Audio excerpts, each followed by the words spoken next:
Well, hey, welcome to the Kim Constable podcast. Nobody cares. Work harder. What have I got in store for you today? Well, today I have an absolutely epic interview with a fabulous woman who I truly believe is a soul sister of mine in this lifetime. Sometimes I think you meet people who are kindred spirits in a way, and very rarely, very rarely do I meet someone who truly is like me, who I would consider to be a soul sister. And I would honestly say that Leila Hormozi, who is my guest today, is one of these women. And she was introduced to me by a mutual friend, Ryan Moran. Thanks, Ryan, for that, by the way. And after interviewing me on his podcast, Ryan said to me, "Have you ever heard of Leila Hormozi?" And I said, "No, I never have." And he said, "You need to meet." He said, "You two are like peas in a pod. You are so similar. And I actually think that you guys would get on so well." So I immediately reached out to her, as I do whenever someone tells me that, I would, really get on with someone. And I said to her, "Hi, Ryan," and, said that we should meet. And, my name's Kim and blah, blah, blah. And she came back and she was like, "Oh, hey, nice to meet you. And I love connecting with new people and we should make time to catch up." And so we actually made a date through our executive assistants, as that's how it's done these days. You don't actually pick up the phone and call someone, you have your assistant do it. And so we made a date to chat on the phone. And then it was during a week whenever we were mid-launch and I was just absolutely exhausted. And unfortunately, I had to put her off at the last minute. But I said to her, "Listen, why don't we do a podcast interview?" I said, rather than, doing a chat or whatever, having a chat, why don't we do a podcast interview? Because I have heard that you have done amazing things in the world. And she was like, "Yes, okay, let's do it." So let me just tell you a little bit about Leila. So Leila is a very extraordinary woman. She had a pretty difficult upbringing, which she will talk about during the podcast interview. And she and her husband, Alex, have built 3 companies worth 8 figures each. They did $75 million. I think after 5 years, now I need to fact check that, but I think the company was started in 2013. And I think 5 years later, they did $75 million in business with one company called Gym Launch. And they have gone on to bigger and better and bigger and better things. And the clinker in all this is that Leila is only in her late 20s. I think she told me she's 28. And it made me feel so old and made me feel like I need to go and get my Botox topped up because she was so smooth and wrinkle-free and I was like a Shar-Pei in the video interview. So anyway, this interview with Leila is just so spectacular. I had no questions. I had done a bit of research on her, but I literally just said to her, "Let's just riff this. Let's just run with it. Let's just see what happens. We'll go there." And she said, "No, I love that. I love it just being really organic."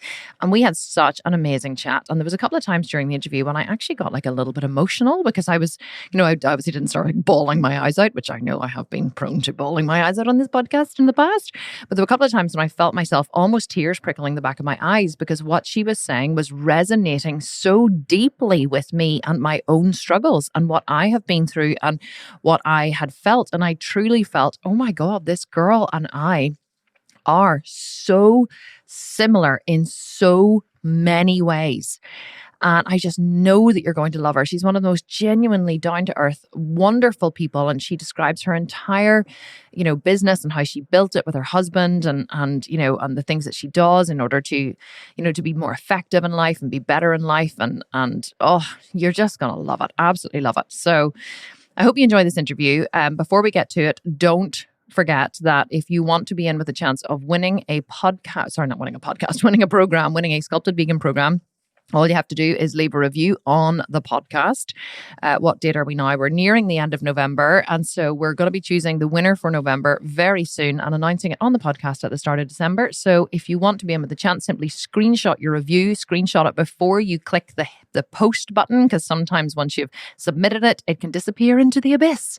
So make sure you take a screenshot before you submit it. Send it to me on Instagram at thesculptedvegan and we will choose a winner for November and announce it at the start of December. But after telling you all that, let's just get to the interview where I just know you are going to love Leila.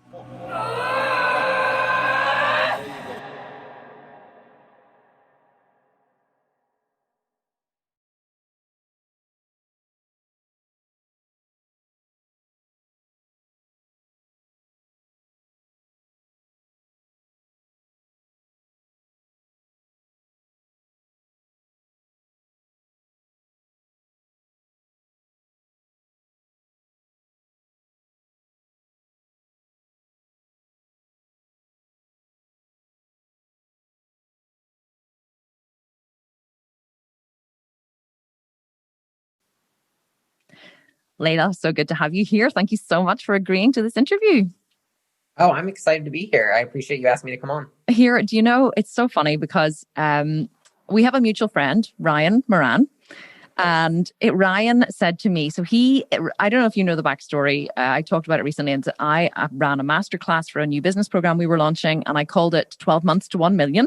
And then Ryan messaged me on Instagram and he was like, yeah, you've stolen my book title. And I was like, I did not know I had taken anyone else's book title. Like, I nearly had a heart attack. And so it could have been something really shitty. And then he wrote back to me and he was like, I'm really sorry. Like my ego got in the way. I can see that you didn't, because I was able to send him correspondence going, no, I swear to God, I didn't steal anything. And it would be professional suicide for me to steal another entrepreneur's title, So right. We ended up becoming friends then. And then he interviewed me on his podcast and he said to me, oh my God, you remind me of my friend Leila. And I said, really? And he said, oh my God, you guys are so similar. He said, I think that you should definitely reach out to her. And I was like, I'll look her up. So I literally looked you up immediately and sent you a message on Instagram, to which you responded. And now here we are doing a podcast interview. That's so cool. I didn't know the entire backstory about the title thing or anything like that, but he just messaged me and was like, you have to meet her. And I was like, who? And he was like, him. And I was like, who's Kim? And he was like, you'll find out. And I was like, okay. He's so funny. Yeah, no, it's great. I love Ryan. I think he's fantastic. And I'm so glad that we're friends. And also, I just love meeting kind of other like-minded women, especially ones that he said that, are apparently like me. So, and like I said, before we even started recording, like this is the first time we've actually really had a conversation. We haven't met before. We don't know anything about each other. Well, I've done a bit of background research, obviously, on you now. We're just going to chat it out because here, I'll tell you why. Whenever I was doing a bit of background research on you, I came across you while I was just creeping on your Instagram, actually. And then I saw a post that you had put up, which I think you were with ClickFunnels, and it said you had done over $75 million, I think, through ClickFunnels. Is that right? And I was like, oh my God. So what I want to do is talk about a bit about your backstory. Like, who is Leila? Where did you come from? How did you get to be where you are? What is it that you're doing and have done in business?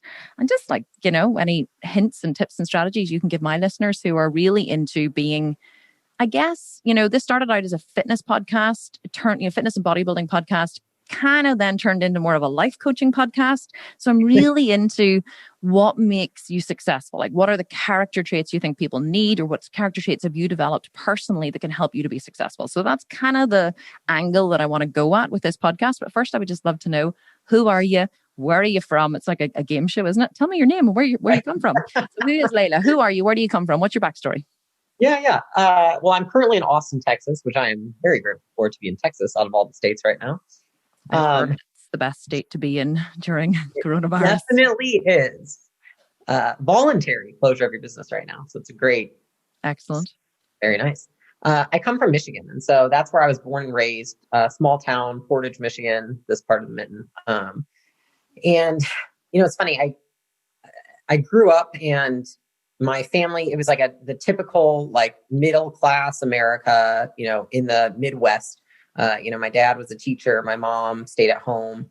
And from when I was very little, I just remember thinking like, this sucks. Like watching everyone in the town, what they did, etc. I just knew I never wanted that for myself. And so as soon as I graduated college, which was useless as well, I went out to California, and I drove out in I had like a Honda Prius. And I packed up all my stuff, and I went literally the day after graduation, and I just said, I'm just going to figure something out. I'm just going to get a job. Like, I'm, young. I will work hard, and I will figure it out. And so I had like, I don't know, maybe $4,000 in my bank account. My rent was like $1,300 a month because California is so expensive, Orange County.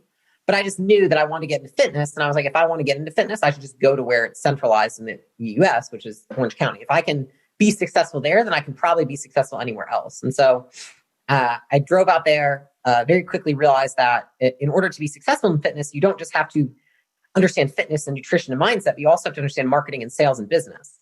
And so that was the big smack in the face to me, because I was like, I just love helping people, and I don't care if I make money, and I just want them to be healthy like me. And then I was like, oh, I just won't have a job and won't be able to make ends meet if I actually don't focus on anything else. And so very quickly started reading all I could about sales and marketing. And worked my way up in a couple big box gyms to being one of the top sales reps for basically personal training or semi-private. Then decided that I hated working for a corporation. Took my clients, went to a small gym, started training them one-on-one there. And then I started doing it online. And so I kind of had half and half at that point. And that was actually when I met my now husband, who upon our first date, we met on Bumble. He owned 6 gyms. And he said, I have this idea for this company. And this is our first date. We're like an hour in. And he's like, you should do it with me. I was like, who are you? Like, what do you mean? He's like, well, you're really good at sales and you understand fitness. Like, we could totally do this together. And I was like, listen, I'm like 23. If this doesn't work out, what's the worst case scenario? Like, I end up on my dad's couch. I'm like, that's not really a bad deal. Like, they make food for me. They do my laundry. Like, that's better than where I am now. And so I said, sure. And so we started our first company, which was called Gym Launch. And it took about a year and a half of just eating. Can I swear on here? You can say anything you want. Okay. It was just like eating shit for like 18 months. We were sleeping in motels. We went for 33 cities in 18 months because essentially what we would do is we would fly out ourselves to a gym, turn on our marketing. We would do the sales. So like at one point I was in Hawaii and he was in Maryland and we were both at a different gym and we would sit there and just for 12 hours a day, sell people into their facilities. We would take the upfront fee and then we would teach them how to fulfill on the back end and they would get the recurring. Right. It was exhausting. You were doing the work for them effectively, rather than giving them the tools to do it themselves. You were effectively making them dependent on you rather than making them independent of you. I can see now why Ryan said we were going to be good friends. I love it. Keep going. Yeah. So that is exactly what it was. And that is why it didn't work. Right. And so about, I would say then we ended up 18 months ourselves. Then we hired a team. We flew them out to do it. We had 6 sales guys. We were flying around the country doing this. One day we were just like, this is horrible. Like these gym owners are actually angry that we've sold so many people into their gyms. They're like, you broke my business. We're like, we gave you 200 customers. Like, why are you mad? I didn't understand back then. And so suddenly we realized we had a coach for that whole time because we invest a lot in, personal development. And which I believe is 𝐋𝐈𝐒𝐄𝐍. Is that right? Yeah, that was actually, he wasn't my first coach. He was like my second. This guy, very interesting story, but I don't even want to say his name because it's I wouldn't recommend him. Right. Because he did some weird stuff later. But he was actually from Mexico.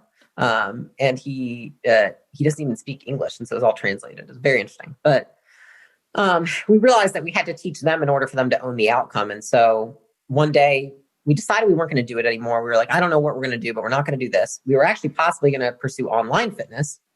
In which I was going to be the face because I'd lost 85 pounds a few years prior. And so my husband was like, I'm great at marketing. I'll make funnels and you build out the program. And that's what we're going to do. And so we started doing that. And we called up all the gyms that we were supposed to fly out to for the next month. And we told them all one by one, like, hey, we can't do it. We're done. Refund your money. It is what it is. And they were all like, I'm on my last leg. If you don't help me, then I'm going to go out of business. Mm-hmm. And I remember sitting there on speaker and my husband was on talking. He was like, what? And I was like, shit. And he was like, should I just give them the system? Because we had our internal training for our team. And I said, well, sell it to them. Yeah. And so he was like, yeah. I'll so I can help you, but I'll give you the training. I'm not going to fly out and do it for you. So you're going to have to do it all yourself. And everyone's like, done. How much? So I think it went from being, a couple thousand to very quickly over 10,000 within the eight phone calls we made that day. Mm-hmm. And that was actually when the company really was born. And so then as soon as we did that, it was like wildfire because we knew so intricately what needed to happen for a gym to work. And we'd done it for so long. We knew every detail of everything, not just the strategy, but the tactics and the mindset that was needed. And so we scaled very quickly. And that was actually one of the coaches I did meet about 3 months in. I think at that point we were doing like 350,000 a month and it was the 2 of us with a VA. Mm-hmm. And it was just crazy. Wow. And I met 𝐋𝐈𝐒𝐄𝐍 actually. And he was the one who said, he was like, you need to scale this thing. And he was like, have you ever built a team before? I was like, no, I haven't even managed anybody, You're like, we're just winging it here, flying by the seat of our pants. That's how my business was built too. Yeah. And it's awesome, right? It's it's so thrilling. And that was when he said, let Alex do his thing, which he said is marketing, and you do everything else. You build the business. And I was terrified, but it was the biggest growth I've ever gone through. And so I think within 12 months, the business did like 11 million. And then the next year it was like 27 and then 35 and then 50. And it just didn't stop. And now this year, I would say for that business is different because there's COVID and it's a gym business. So this is not as fruitful as the prior, but off of that, we built 2 other businesses. So then we started a supplement line to give to the gyms to sell through their facilities. Mm-hmm. And then we started a software, which basically it works leads for local brick and mortar businesses. And so now the software is a 100% separate business. And then the gym business and the supplements kind of sit together. Mm-hmm. That's where we're at now. And so it's been crazy. I think we went from, having never employed anyone before to at the peak, we had like 120 employees. Now we have around 85. And that's unbelievable. What age are you, if you don't mind me asking? You're young? You're fine. I'm 28. 28? My God. I'm like 41. I just keep meeting these people and I think they're the same age as me. And I think that I must look younger. I'm like, you look younger than me, like less age. No, so I do really not doing something correctly. A lot of Botox, although beginning to look like a Shar-Pei. At the minute I said to my husband, I was like, my forehead is so wrinkly, I look like a Shar-Pei. And he was like, you really don't, you're fine. Here, listen, that is such an incredible story. I absolutely and utterly love it. But I have some personal questions for you. I'm like, ooh, what do I want to know? So here are some questions. Like whenever you were building building your team, one thing I always teach about is increasing complexity. People say to me, because I've gone from one business to 2 business to 3 businesses. I only started, I had never trained in the gym until 3 years ago. Like when I was 37, I was a yoga teacher and I stepped in the gym at age 37. So I went from never having trained in the gym to owning the world's largest online vegan bodybuilding company in 3 years. From never having trained. And so people always say to me, oh my God, how did you do it? How did you do it? And one of the biggest things I teach is how important it is to increase your complexity. So the first thing I started doing, because I have 4 kids and I was a homeschooling stay-at-home mom. So that's how Alex and I know each other, through unschooling, because he's a radical unschooler as well, which we are too. So I've lost my train of thought. No, I haven't. So increasing complexity. So one of the things I started to do was outsource the things that I started to do, only the things that I could do. And that's what I really begin to focus. That's all I do in the business at the minute. I do the things that only I can do. And if someone else can do something else, then they do it. It's not, and that I find has been kind of part of my biggest growth, because I had so much responsibility being a stay-at-home mom with 4 kids. And, I had to find a housekeeper and a private chef. And I had to find, a personal trainer to train me 5 days a week. And all of the different areas, I outsourced them as quickly as I could, especially in the business. Is that something that you had to do in order to scale? Because that is a huge amount of growth and a huge amount of turnover very, very quickly. Like at any point, did you feel, holy shit, what am I supposed to do here? And how am I going to handle this? Or did you have some kind of plan of action for that growth? Totally. I think what you just described is exactly what I went through. And I think it's freaking awesome that you did it 3 years. That's crazy. It's the same thing. I think that it's a mental block, if anything. So I think once you remove the mental block, and I think there's a couple, which is, one, I think it's believing that you are the best at everything and therefore you should do everything, right? And I think that most people can't accept that, especially in the beginning, you're going to be better than pretty much everyone at everything because you've started the business and you just have the holistic perspective others don't have. Mm-hmm.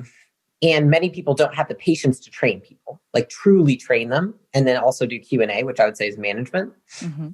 I think the other piece that goes along with that is ego. I think that people can't get past their ego to scale.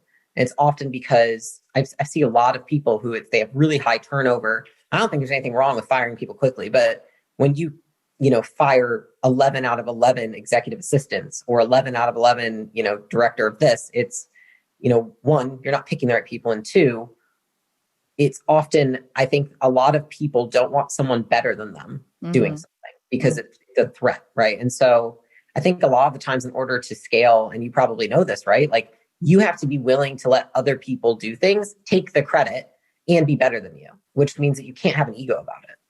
That is so true. And do you have a hiring philosophy? Like, do you have something, or how do you find good people? Or have you, because here's the thing, the reason why I'm asking is I am very process oriented. So I, like you're saying, I love to teach people I love to give people the tools for growth themselves, like whether it's in bodybuilding, whether it's in business. I don't want to just do it for them or show them how to do it. I want to teach them how to do it and why it's important. So everything I do, whether it be even it's something as simple as hiring, I try and break down my process. And like, whenever I hire now, I get Christina, my executive assistant, to do all my hiring. She does the first round of interviews for anyone that we hire, because she will know if they don't even make through that first round of interview, if she doesn't like them, I will not like them, and they won't even make it to second interview. And people are like, you get your executive assistant to do your hiring for, like, sometimes for director positions. And I'm like, uh-huh. And they're like, and I'm like, I'm not going to waste my time with someone who Christina knows me inside out, back to front and upside down. I'm not going to waste my time on someone that I don't even like out of the gate. And so anyway, I try to break down a hiring philosophy and have it very specific and teach her, here's exactly how I would hire, so that she can then, do that herself. Do you have a hiring process for hiring a good team, or how does that work for you?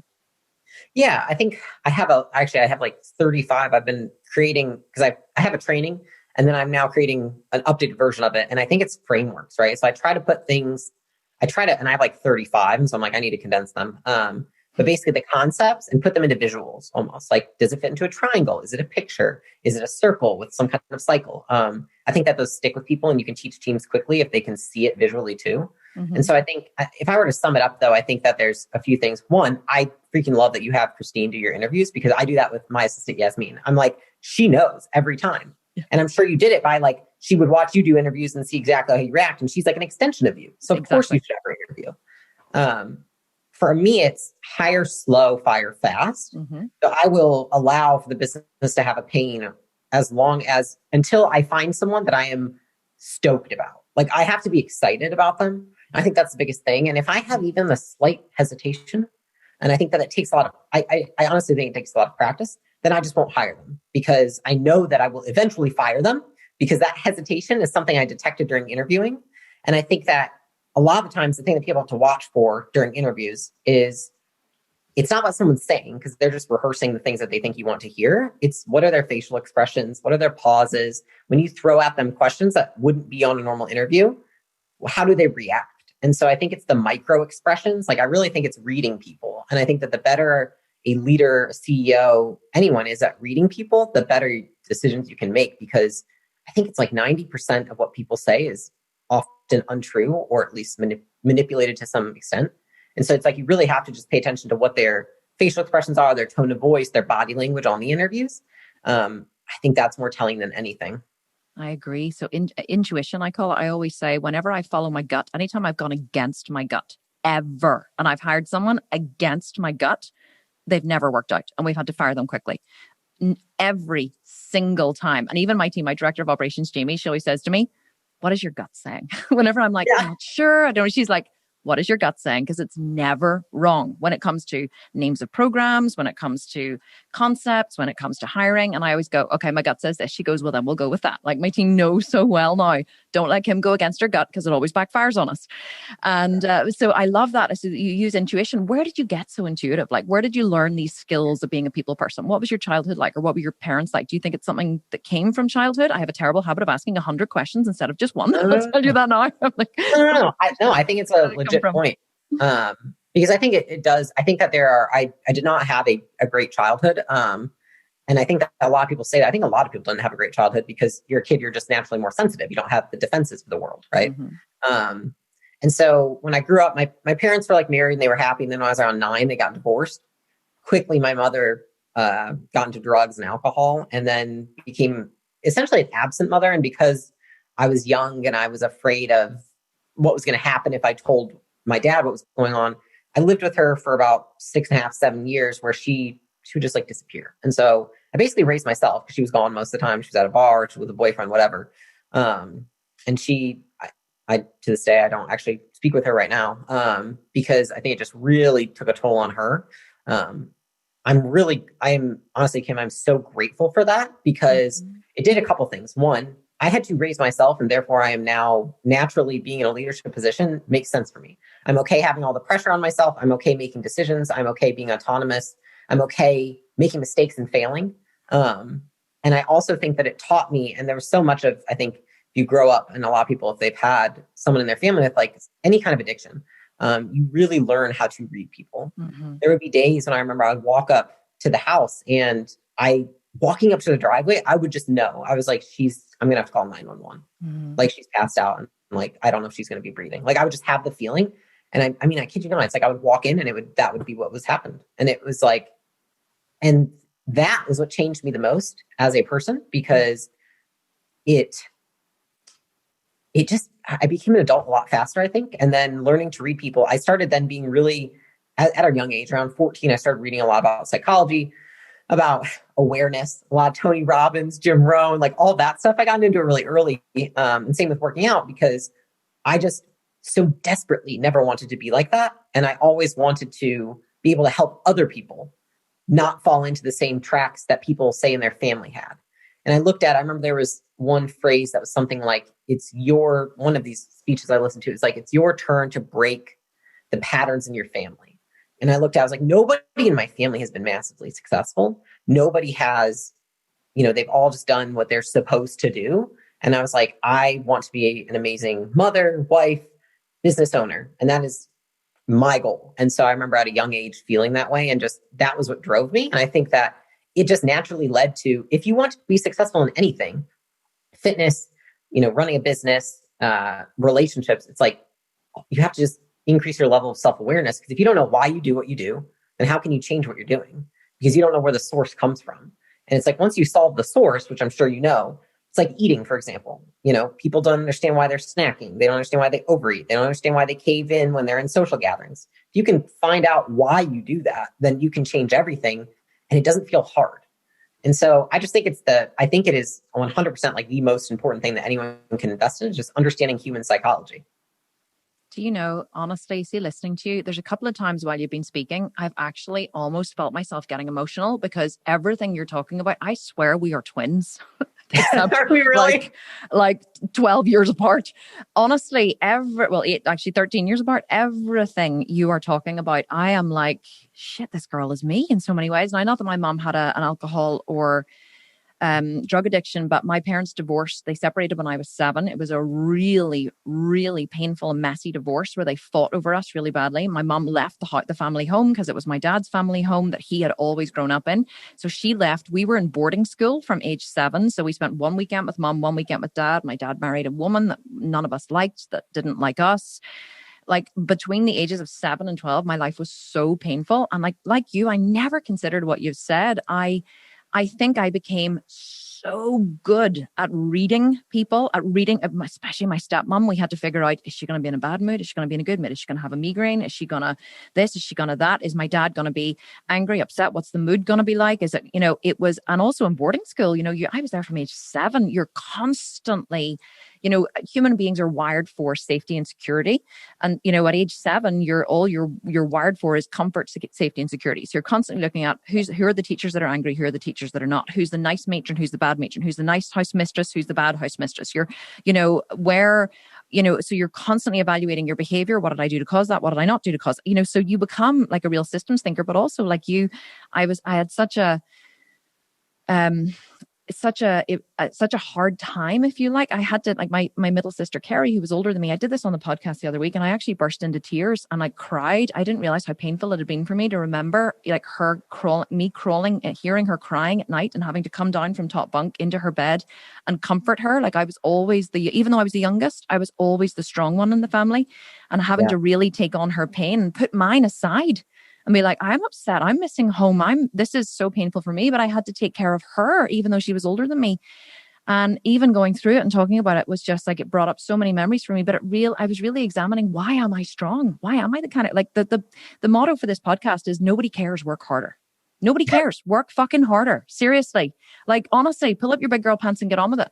And so I think that so listening to you talk, I'm like, there is something in this, adversity makes us grow as human beings. I try to, here's the thing, like, and it's so hard when you have kids, like we have a private chef, we have a full-time housekeeper, we have a weekend housekeeper, my kids are homeschooled, and I see them, like my daughter texts our housekeeper at 10:30 at night, she's 10, and goes, Lorraine, on your way in the morning, could you please stop and get some oat milk? And then can I have a caramel cappuccino in the morning? And I'm like, oh no, this is so bad. And Lorraine's laughing, and she's like bringing her caramel cappuccino in breakfast in bed with her scrambled Oh my tofu God. that our chef prepared. And I'm like, somebody stop.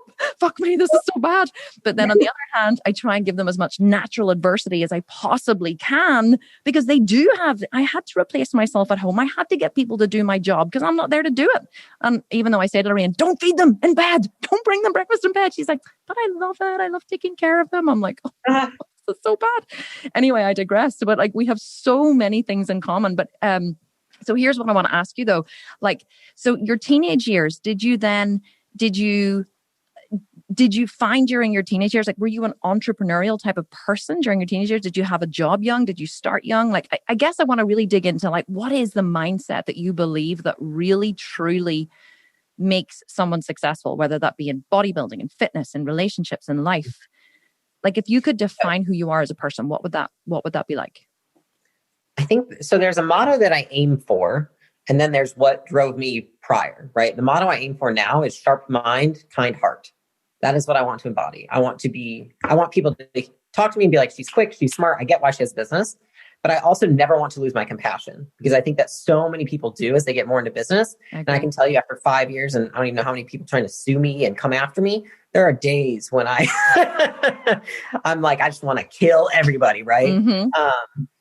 I think that that's what I aim for. What I think got me there was I always had so much compassion even as a teenager. And I think that it came from a really pure place, because when I was 15, the reason I said I stayed with my mom until I was at that age is because then she actually tried to attempt suicide in front of me. So I called the police, and then it all came out what was going on. And then my dad got custody of me. And I was really angry. And so the anger was what fueled me at first, which was, fuck you, I'll never be like you. I refuse. I'm disgusted by you. And I will go so far in the other direction, which happened to be success, that I will get in shape when I'm very young. I'm 14. I'm going to the gym every day after. I mean, the dudes who worked out and, whatever, were doing sports, they always saw me. I was the only girl there at the gym, learning how to lift, just learning how to take care of myself. And I was always studying after school, never school though, always studying mindset and always studying business. And I was just listening to the people back then who were really popular, because I was so afraid and angry at what had happened at that point that I wanted to go so far in the other direction. I was like, I just need to grow. I need to acquire skills. I was just hungry.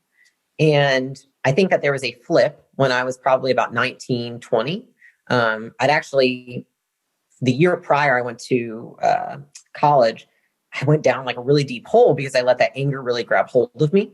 I got arrested like 6 times in 18 months. I mean, I was just like, I started drinking a lot, hanging out with the wrong people. And it was like the peak of my anger and disgust, and it turned against me. Mm-hmm.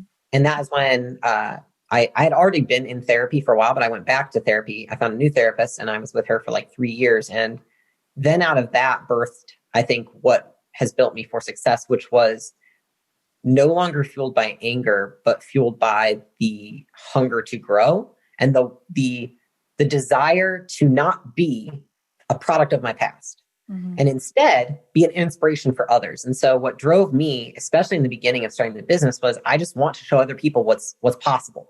Because I never had, and I'm getting like chills thinking about it, it's like I never had that person to show me what's possible. I didn't have anyone in my hometown that was successful doing anything close to what I wanted to do. I literally just listened to, Tony Robbins and Jim Rohn and, Les Brown, all those people. And I was like, I'm going to pave my own path. And as long as I'm getting better and I can inspire other people, then I know I'm on the right path.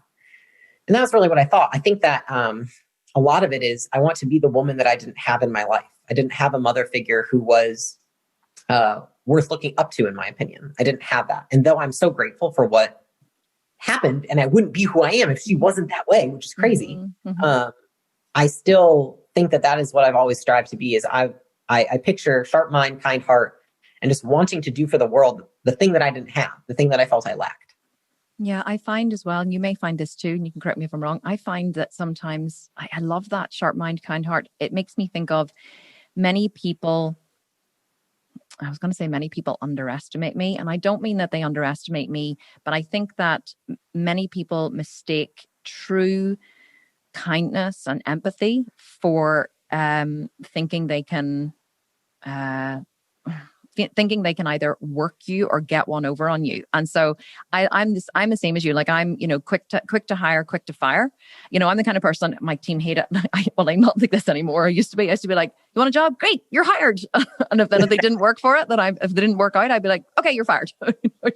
I had no fear of hiring quickly and getting rid of them quickly. But I think that, so sometimes like I act in a certain way. Like we had a thing recently in my company where we found out that a member, we perceived that she was doing something shady within the company. We found out that she was doing something shady, a member of staff. And even though she protested it and said that she didn't know, I was like, there's no way you could not have known. Ignorance is not, ignorance is, I did not know, therefore I am not responsible, does not exist here, So you do something, you're responsible for it, you get the consequences. So the minute I found out, I fired her instantly that day. And my team were like, oh, like this is a couple of years ago, right? And so they were really shocked and they were like, we always thought you were so nice. I was like, I'm the nicest person in the world. Just don't fucking cross me. Don't steal from me. You steal from me, you're out. Like I don't care who the fuck you are. You steal from me, you're gone. I have principles. So I think that sometimes people mistake, being kind and compassionate and empathetic and all of those things that we are. I'm going to put us together now. We are. I think that they mistake it sometimes they can mistake it for, I don't want to say stupidity. Stupidity isn't the wrong word. You know what I'm saying? It's like they can think that the weakness, that it means that, because usually people who are really sweet and lovely and kind and empathetic and wonderful to work for are usually get it taken advantage of. And I'm like, you're not going to take advantage of me. We have very strong ethics in our company, very strong, and we abide by those ethics. And I will not let anyone cross the line. You cross the line, you're out. Totally. So. Do you think? So here's my theory behind empathy, and I'm curious if you think that this is what it is. Is I think that in order to be able to be an empathetic person or boss, you have to have very strong boundaries. And so what it is that you can trust people and you can be kind, you can be all those things as long as they do not cross these boundaries, which you clearly set. And so it's weird to people when they see that, one, that you can easily get rid of people, but it's simply just like they cross the boundaries. So now there's no longer any empathy. It's like you cross the boundary, we're done. Yes. But people who don't have strong boundaries can never be empathetic. They're cold-hearted and they're cold because they're too afraid, because they can't hold their own boundaries. Yes, 100%. And I always say, don't lie to me. Fair enough. If you lie to me and there was no destruction caused and you lied to me because you were fearful, well, then let's talk about that. But you cheat me, you steal from me, you cross those boundaries, you're gone. And we keep the same in our Facebook groups. Our Facebook groups are celebrated all over the world as the most supportive, loving, kind, uplifting Facebook groups that people have ever been part of. Our community is so strong simply because we have a rule within the Facebook groups of, that anyone who crosses the line gets removed. Like they get put on post approval. And then if they continue to be nasty or vindictive or any of the things that are just not real, they just get removed. And people are really shocked and they write to our customer service and they're like, how dare she remove me from the Facebook group? We're like, this is my group. I make the rules. I put out the cookies and the wine and the cheese, the vegan cheese. And you cross that line, you're out, baby. Like, I don't care. There's no sob story here that gets allowed. You're a nasty, vindictive person. You're gone. And so we have very strong ethics, very strong rules. And I'm like, while you're here, it's lovely, but like, don't shit on me or you're gone.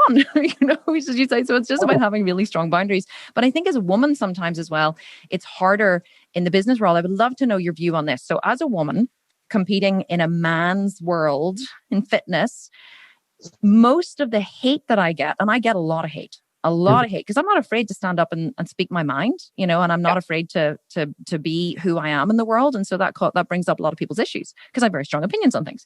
And so, but most of the hate that I get, interestingly, is from the men. I get attacked by men.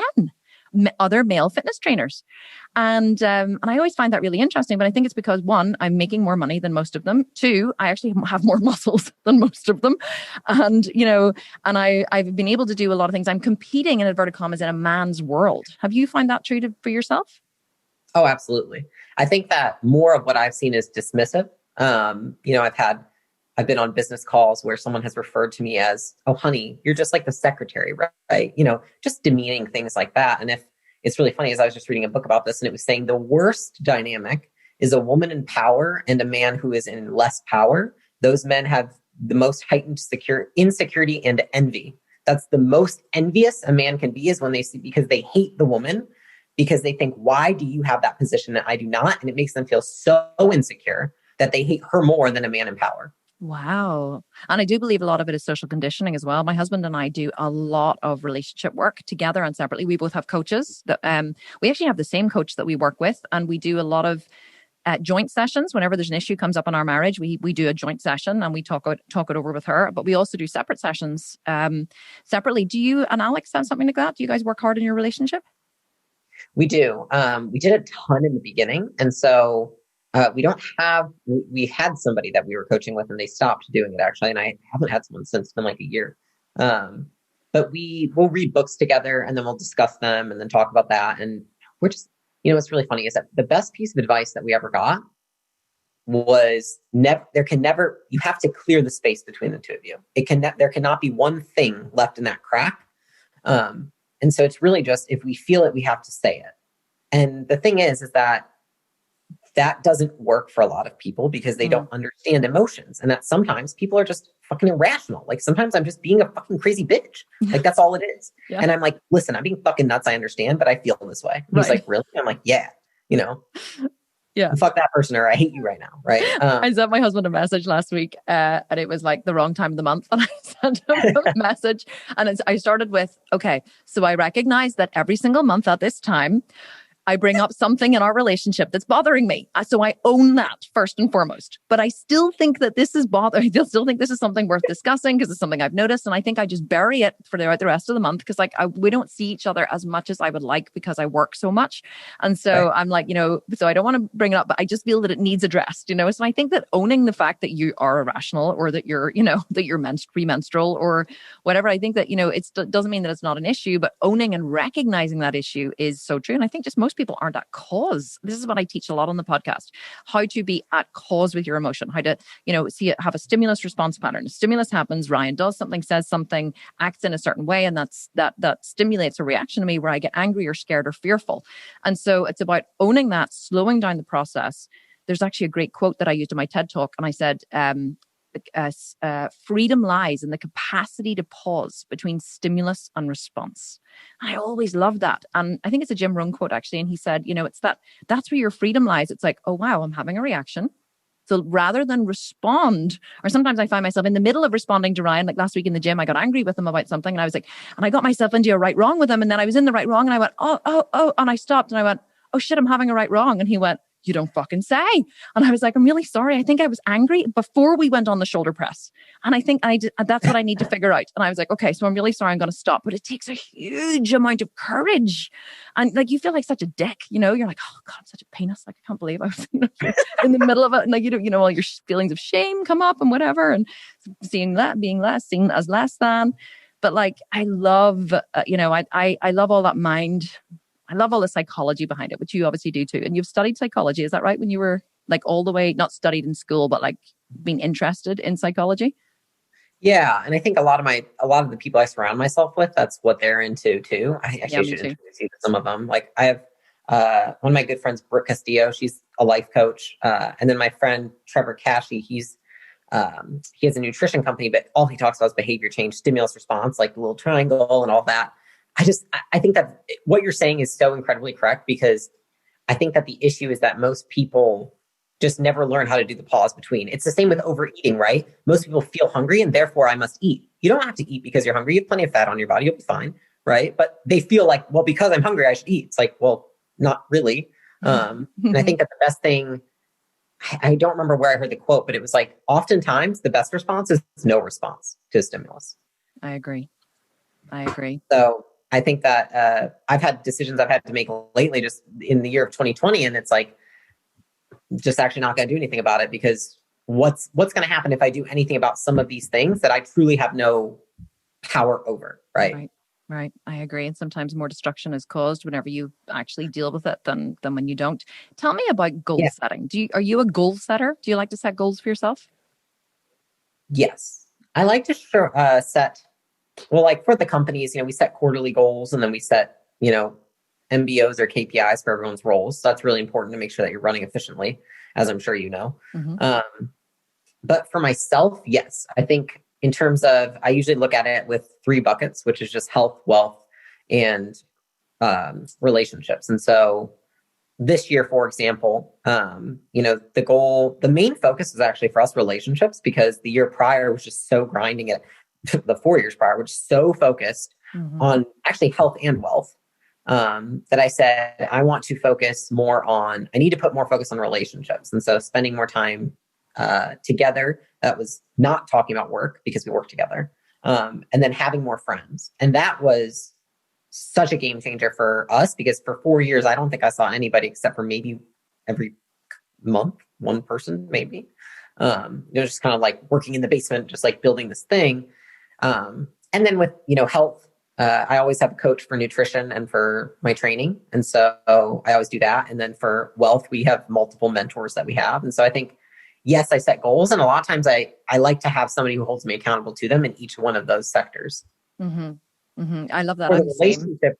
And I think that for relationships, it's good to be transparent about your goals with your spouse or with your friends. Like, what are your goals with our friendship? I think that's really important too. It's something that people don't often talk about. But I feel like as you're an adult, like you have kids and a husband and you have this business that's booming, you probably have to have different kind of friendships than you did 5 years ago. Yeah, like none. Right. Like none. My old friends from the past are always, but I'm okay about it. I'm so clear about it. My friends from the past, who knew me before I was running the business and whatever, will sometimes say to me, I never see you anymore. Like you're never around. And I'm like, I'm sorry, but I just don't this is so important to me right now. You're important to me too, but this is more important, like I have 4 kids and they require, time and attention from me. And I work a lot. And so whenever I'm not working and I'm not spending time with Ryan, then I spend time with my kids. And that's what I do all weekend. I don't work on the weekend when I can help it. And I very rarely work on the weekend actually. And I just spend all weekend with the kids, like devoted 100% time, where we skate and we swim and we shop and we play and we go, go-kart racing, and we do all of the stuff that they want to do. But unfortunately, what has to give is time with friends, and I'm okay with that. But that's why I was asking about the goal setting. I think it's so important to set clear boundaries. I think too many people, especially, a lot of women in my networks, and I'd love to teach this on the podcast about, it's so important to have goals in every single area of your life. Like, not even goals, but what I try and do is separate out into, what does success mean for me in this area? We don't send our kids to school and we do radical unschooling. So we don't have the benchmark of, grades in subjects or success or, valedictorian or being, over here at school prefect or getting on sports teams. We don't have those as metrics for success. And so whenever you remove those metrics, one of the biggest questions I get is, well, what's going to happen when they're 12? Or how are they going to get qualifications? Or what's going to happen when they're, my oldest is 15 now. What's going to happen when he's 18? And I just go, I don't know. And they're like, what do you mean you don't know? I don't know. Like, I don't have the answers. I'm okay with not having the answers. I'm okay with being flexible and seeing it as an experiment. And for me, my goal for my kids isn't they're going to get, 10 A's and, and a degree and whatever.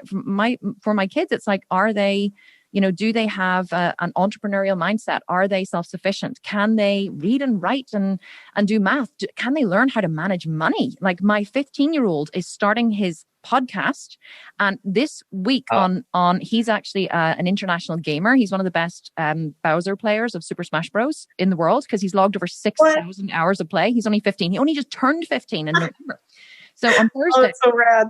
Yeah, on Thursday, he's doing his first live masterclass, and he's teaching this specific skill. And I have been coaching him on, on all the different aspects of it, and showing him how to hit pain points and how to market it and how to, do giveaways and how to teach and how to structure it. And he has his whole structure, and that's what he's doing on Thursday. So I'm like, well, for me, that's a pretty good measurement of success, And so, are they happy? Are they joyful? Do they live every day? Are they, stress-free? Can they evaluate situations? Can they try on their emotions and understand, how they, their value in the world, how they react to situations?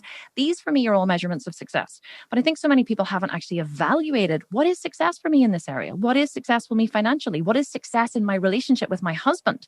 That's a big one for me. What constitutes success? But also knowing him so deeply, what's his value on money and what's my value on money? And anytime we have he's a saver and I'm a spender, And so how can we make sure both of our values are upheld and met and are made important in the marriage, so we both feel like our values are being met, but yet we're moving forward together in terms of, money or whatever. And that's why I was asking about goals. I was wondering, I think that most successful people I meet have some kind of goal. You must get this all the time. People say to me, Kim, how much cardio should I do? And I go, well, what's your goal? And they go, to lose weight. And I'm like, well done. Really, really precise. That's a great goal. I'm like, how much weight and how long? Is it scale weight? Is it body fat? Is it like, can you be a little more precise with your goals? And so that's why I was interested in like the precision that you get. But you obviously teach this. You teach this to gym owners, do you? Like goal setting? And is that part of what you guys teach? Yeah, I teach it to the people on both sides. So the software and to the gym owners. It's really just, how do you set goals? I think that we talk a lot about personal goals, and then we talk about business goals. And I think that business goals are, I think you're a little on the safer side if you kind of look at other businesses that are similar to yours and set similar goals. Whereas I think that people then apply that same theory, which I'm not saying it's right because I don't think it is, but I think when someone's first starting in business, they don't even know what they don't know. So they do just set goals that other people, they're arbitrary. But I think in personal, I think it's just like, if you look at like the law of conformity, right? Everyone just wants to do what someone else is doing. Mm-hmm. They see someone else successful, and what they just don't even take into consideration that they're a completely different person. I mean, it's like, what are your genetics? Like half the people I don't even know how many people will never look like you. They won't even look close. Even if they get in the best shape of their life, they'll look nothing like you. Mm-hmm. And so I think that it's also context. Most people they're so out of touch. So I'll give you an example, right? And I think that most people are out of touch with themselves, and therefore they cannot apply context to setting goals. And I'll say this because I go and get massage. And I said, I think that my, what do they call it? Your lymphs, my lymph behind my knees are inflamed. They feel inflamed. Mm-hmm. And this lady looked at me and she was like, how the fuck do you know that the lymph behind your knees are inflamed? She goes, well, you work out a lot, right? And I was like, yes, I have a good mind-body connection. I know what's going on. I have a lot of fluid. My ankles feel a little swollen. Like, what's going on here? And she was like, oh, you have a lot of scar tissue built up here. It must be from, whatever. And she said, she would just be shocked. She's like, I have people come in and they've got hematomas, and they've got, I had a woman come in with a sprained ankle and didn't know it. She's like, people just don't feel it because they're not thinking about their body. They're not in connection with it. I think the same applies to every other area of your life. People they're not. And the reason is because most of the times, if you're that in tune with it, you see all the problems that you've been ignoring for so long, which is very scary because then you have to confront them. And then you realize how far you actually are from those goals that you so desperately want to meet. Right. And also fears as well. I love what you said. Like I'm exactly the same. I'll be able to identify very, very, very tiny changes within my body simply because I'm very, very body aware. But I think that I talk a lot about children. I've studied a lot of child psychology because I have 4 children. So I'm the kind of person like, if I'm going to have a child, well, I'm just not going to have a child. I'm going to study everything about the child and the developing brain and the effect of languages on the developing brain and brain synapses and stimulus response patterns. And I'm going to raise the best possible human that I can, because that's just the way I do things. So I studied children a lot. And I also then, from studying myself a lot and working a lot on myself, I've realized that, my whole belief structure was built when I was a child. So everything that I react to now, everything that I'm upset about, I can always trace back to a time that it reminds me of in my childhood. So, where I kind of made that connection, if you like, that stimulus response pattern. And so I think that many people are very disconnected because of a lot of fear. I think that many people are brought up with very, very painful childhoods, very painful memories, very painful things that happen to them. They're punished, they're shamed, they're, controlled a lot by parents, by teachers, or they're put in situations like we were, where it's very, very, very difficult for a short space of, for a long time or a short space of time. But I think that whenever you either have like some kind of integration or perceptual shift that then makes you act differently. I was the same as you. I was so defiant for so long. I got into drugs and alcohol and really terrible men. And, and it was just like, and I was arrested. I was just so bad. My mother always goes, God, you were such a bad teenager. And I felt like saying to her, well, you didn't parent me very well as a teenager, actually. I had a lot of free time, There's responsibility on both sides here.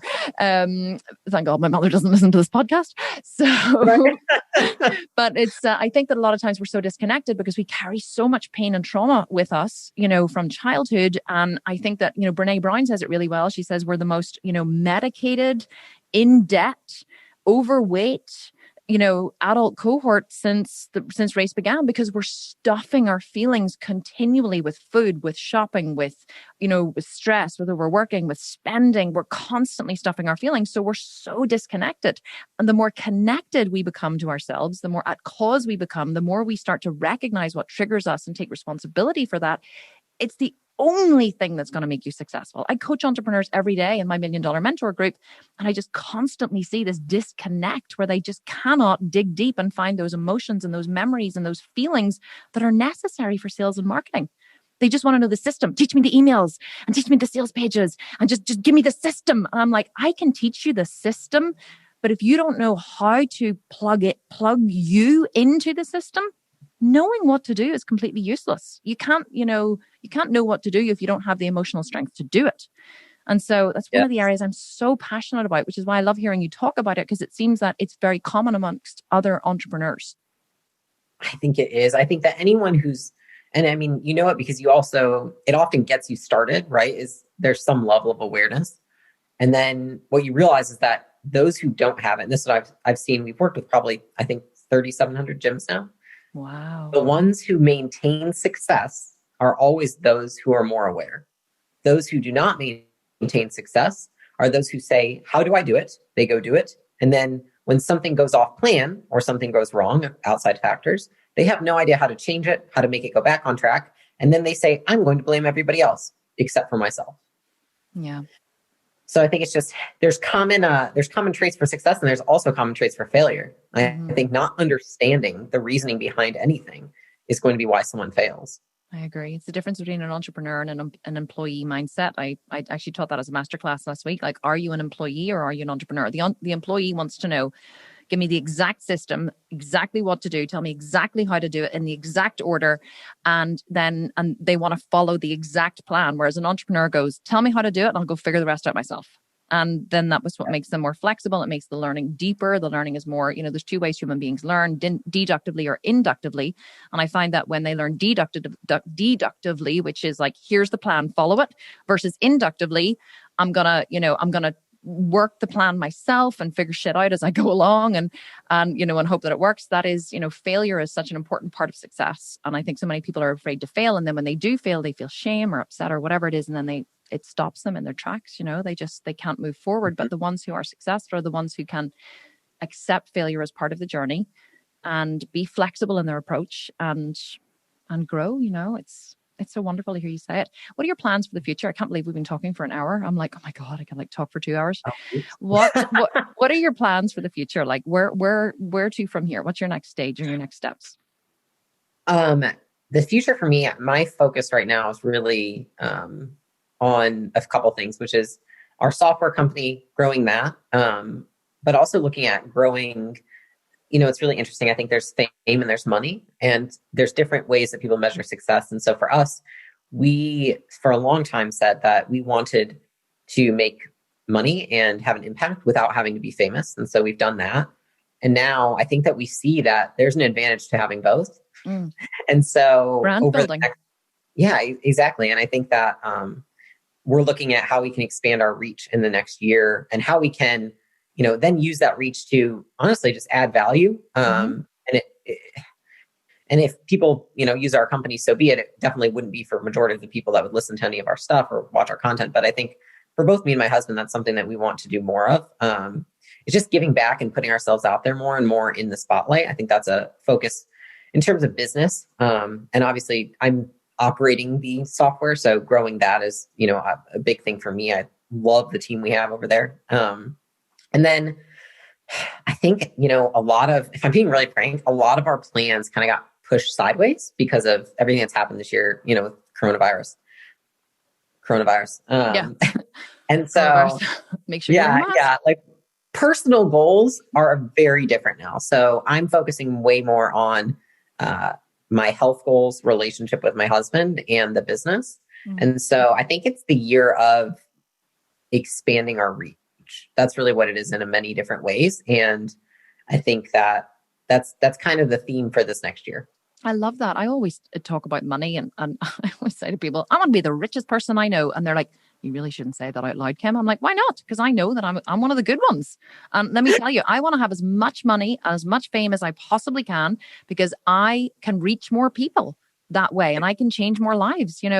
I have people writing to me every day saying, Kim, your program has changed my life. It's changed my relationship. It's changed my body. It's changed how I interact with the world. It's taught me discipline, consistency. It's taught me so many things about myself. And I'm like, well, the more people I can reach, the more lives I can change, the more I can teach people, the better the world will be. And people always say, well, I don't want to earn too much money, just a little bit. I'm like, why? Why don't you earn just a little bit? Like, earn as much as you can, and then you can, spread your message wider. But money doesn't, yes, it gives you nice clothes and nice experiences, but it also gives you the more opportunity and more votes in the world. The more money you have, the more votes you can cast for what you want to see in the world. Imagine if more good people.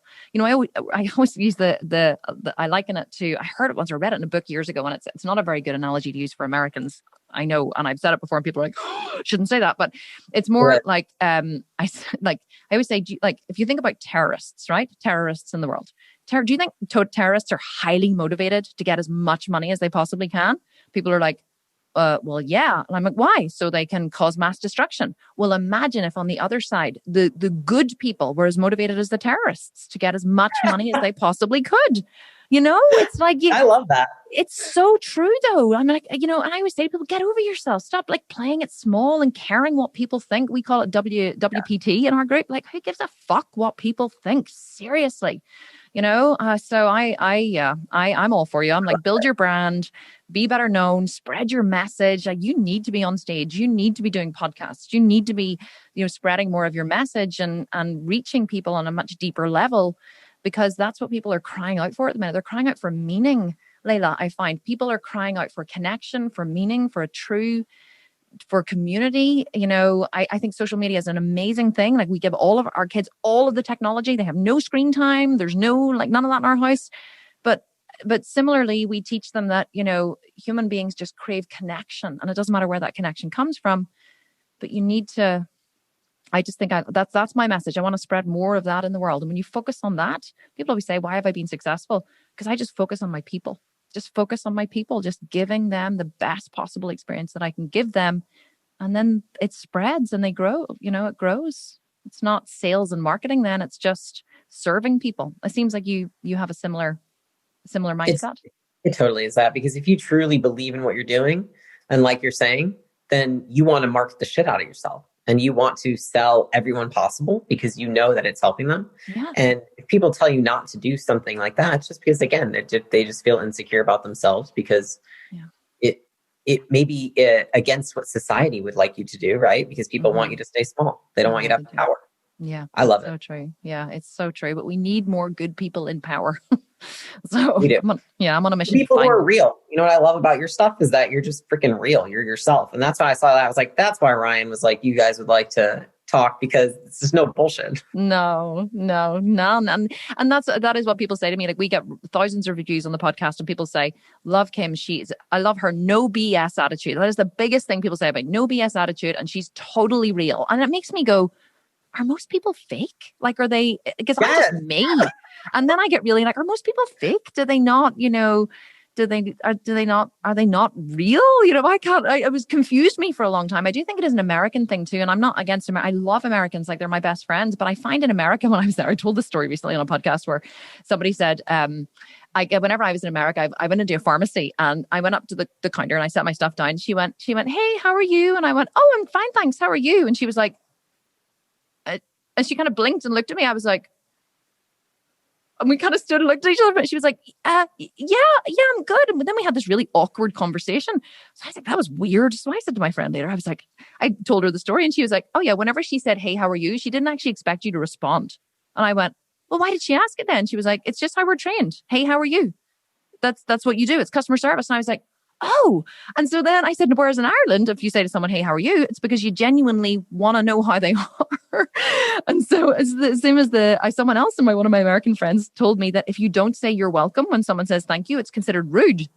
And I was like, it's considered rude. And she was like, yeah, if someone says thank you, you have to say you're welcome. And you're taught like, and I don't know whether you find that or not, but all these like weird things. So then I began to think, oh, maybe because there's whenever I go to America, like everything is like, hey, hi, everyone's so nice and sweet and lovely. Whereas in Ireland, we're just like, Ryan, my husband and I swear I'm going to let you go in a second. My husband and I went to this event one night. It was a black tie ball here in Belfast. And we went up to it was in a really nice hotel. And we went up to get a drink. And he said to me, what do you want to drink? And I said, vodka tonic. And so I went up to the counter and the guy behind the bar came over and he went, "Using's getting?"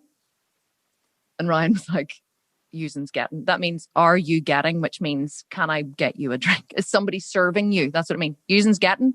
And Ryan was like, only in Belfast would they come over and go, "Using's getting." That was how the barman greeted us. "Using's getting." And Ryan goes, no, vodka tonic and a pint of beer or whatever. I was just like, customer service in Belfast is so bad. So I definitely think there's a happy medium, but I find that, sometimes whenever I go to America, it feels very forced. It doesn't really feel genuine sometimes. And maybe that's why the Americans always say to me, "Kim's so real," because here in Ireland, they're all like me. We just really, we just say it like it is. Yeah, you need to come to Ireland. Here it's like rehearsed. Like people are just like saying what they think other people want to hear rather than what they actually think. That's what I find. So maybe we need to go on a mission to change them. Be more real. Yeah, I think so. Leila, this was absolutely amazing. Can you please tell all of my listeners where they can find out more about you, because they are definitely going to want to. I don't put much effort behind it, but I have an Instagram. It's just at Leila Hormozi. So I'll send it to you so it can be. We'll put, I have your Instagram. All of the links will go in the show notes as well. So they can just click the show notes, but it's also nice to hear it as well. And then your businesses, you want to give them a shout out as well, especially your new software company, which you're that one is useallen.com. So it's a lead nurture software for anyone who has an agency or a business that they want the leads worked. And then Gym Launch, that's just gymlaunch.com if anyone wants to go there. And our supplements are prestigelabs.com. So I'll make sure they're all tagged, and they're all in my Instagram too. Beautiful. Well, don't worry, we will find them all and put them all in the show notes, and this will be epic. Leila, this was so wonderful. I love chatting to you. I hope that this is maybe the first of many podcasts. I would definitely love to have you back and we'll take a specific subject and dive deep into it and break it all down. I would love to. I like talking with you. So I love talking with you too. It's wonderful. I could talk to you all day, but I'm going to say bye for now, and we will definitely have you back in the podcast. And thank you so much. Thank you, and have a good Thanksgiving. Oh yes, it's Thanksgiving on Thursday. We don't celebrate it here, but crap. I'm going to celebrate in spirit. Happy Thursday, American followers. Happy Thursday. Yeah. And also being vegan, it's a bit of a taboo subject, the old Thanksgiving. They call it I'm not one of those vegans. But I know that a lot of vegans have a lot of issue with it, as they should, because turkeys are murdered. Okay. I definitely should go now before I dig myself a hole. Okay. Leila, thank you so much. I'll talk to you soon. Thanks, Kim. Okay. Bye. Oh, wasn't she just wonderful? Oh my God, I just absolutely adored her. We actually stayed on and chatted afterwards for about another 30 to 45 minutes. We just talked and talked and talked and talked. We exchanged numbers. We exchanged contacts. I was sending her to my best people. And we have decided that we are firm friends and we are 100% staying in touch. And I just love this woman. So make sure that you check her out. Leila Hormozi, Leila Hormozi, Hormozi. Check her out on Instagram. We have put all of the links to her various businesses, to her Instagram, to everything that we talked about in the show notes. And so you can go there and check everything out. And if you are a gym owner and you want to check out their program Gym Launch, then you should definitely check that one out too.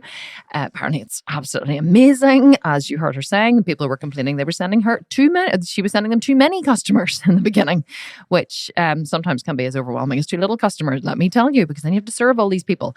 But it's always a good problem to have. Too many customers, definitely a good problem to have. And of course, then whenever coronavirus fucks off and we all start going back to gyms again, that could be a great program that you could use to really catapult your business or your gym if you do indeed have one. So all that's left for me to say is thank you so much for listening. As usual, I appreciate each and every one of you. I hope you enjoyed Leila as much as I did, and I will chat to you next week on another episode of the Kim Constable podcast. Have a wonderful week wherever you are, and a happy Thanksgiving, because I always forget about Thanksgiving. Happy Thanksgiving if you are in America and this is your Thanksgiving holiday. Happy Thanksgiving. I hope you have a wonderful day, and I will chat to you all next week on another episode of the Kim Constable podcast. Bye for now.